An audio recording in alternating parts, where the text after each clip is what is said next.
பிரதமர் மோடி தலைமையிலான மத்திய அரசு விண்வெளித் துறையில் பல்வேறு சாதனைகளை செய்துள்ளதாக இஸ்ரோ தலைவர் நாராயணன் தெரிவித்துள்ளார். சென்னை ஆவடியில் நடைபெற்ற பல்கலைக்கழக பட்டமளிப்பு விழாவில் பங்கேற்ற பிறகு அவர் அளித்த பேட்டியை தற்போது பார்க்கலாம்.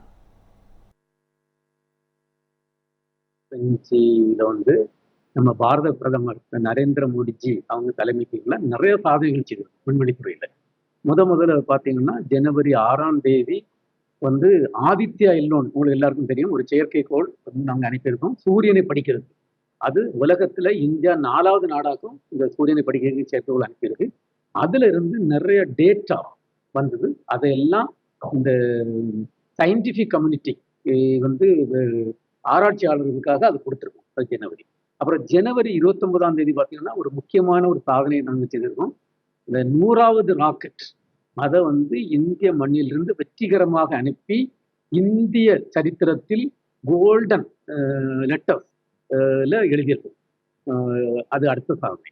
அதுக்கப்புறம் பார்த்தீங்கன்னா ஜனவரி 16ஆம் தேதி பார்த்தீங்கன்னா 2 செயற்கைக்கோள்கள் விண்வெளியில சுற்றி இருந்த செயற்கைக்கோள்களை ஒன்றாக இணைத்து சாதனை செய்திருக்கோம். இந்த மாதிரி சாதனை செய்து உலகத்துல இந்தியா 4வது நாடு என்று சொல்றதுல நான் ரொம்ப பெருமைப்படுகிறேன். 13 years of trust, a revolution of gratitude, 100% assured appreciation. With gratitude, G Square oda 13th year anniversary offer plot villa apartment எது புக் பண்ணாலும் 25 வருஷத்துக்கு பவர் இருக்கும், ஆனா EB bill இருக்காது. Up to 5 kilowatt solar panels with no additional cost ஓட கிடைக்கும். Zero EB revolution. To book, call 8939710009.